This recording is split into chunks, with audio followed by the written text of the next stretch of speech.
As far as I know, you brought Mike Stern to Miles Davis' band many years ago, and you still play with Mike Stern from time to time. Yeah. What's so special about playing with Mike? Well, we haven't, it doesn't happen with all musicians, but we have a rapport together. We can sort of look at each other, know each other's thinking. And we like similar kinds of music. We like to groove, we like energy, we like melody. And all those things work together to make a good relationship on stage. And we're also friends, we've known each other a long time. So it's something that works for us, in music, there's a lot of different personalities. Some work, some don't. Ours works. We're friends off the stage and friends on the stage, so it's a lot of fun. You've said once that no one can ever learn playing sax for 100%. There's always something new to learn. How would you consider your relationships with saxophone? Is it rather a struggle or a friendship, or sometimes it leads you and then you lead it? Everything you just said.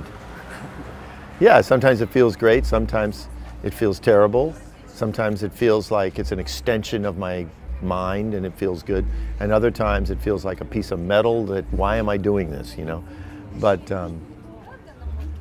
it's something that tends to not be a saxophone after a while. It's just, when you get it to a certain level of improvisation, you don't think about the instrument anymore. You try to just think about the music and what you're playing. So whether it's guitar, keyboard, bass, it doesn't matter. You get beyond the instrument, and that takes a lot of your life of working on. But the better you get at playing, the more that becomes more effortless. You skip the instrument and just become the notes that you're playing. That's the best. That's what I like about playing saxophone. I didn't find lots of information about your collaboration with Mick Jagger.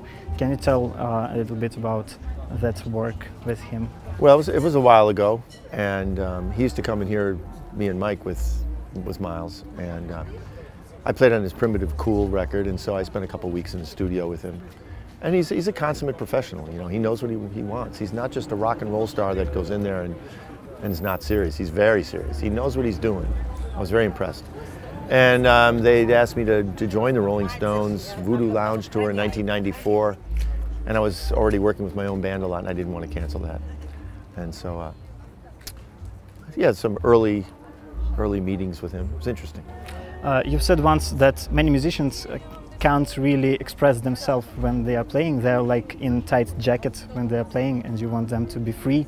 But in pop music, there are a few examples of jazz musicians who are free, like I don't know, Mike Garson and David Bowie, or stuff like that. Yeah. Can you name any other examples? Yeah, there's a rock singer named Dave Matthews. I like him. Of course.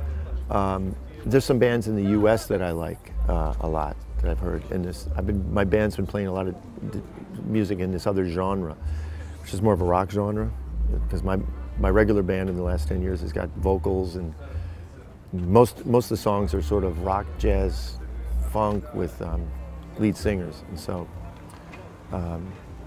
yeah, there's different guys. I mean, there's a band called Humphreys McGee. They've never been to Europe, I don't think, and they're fantastic. What's the name of the band? Humphreys McGee. Oh yeah. It's a weird name, but it's a great band. Bunch of young guys, great guitar player in there named Jake Siniger, and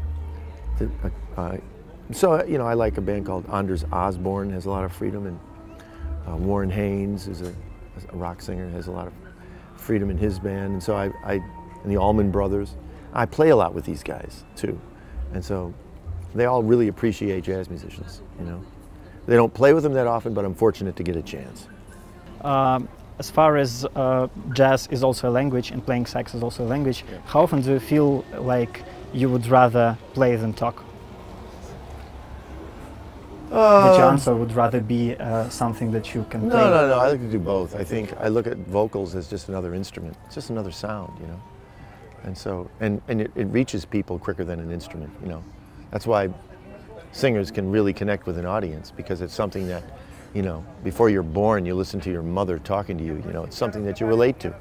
And an instrument is different, but it's similar in other ways, And so, it's all communication.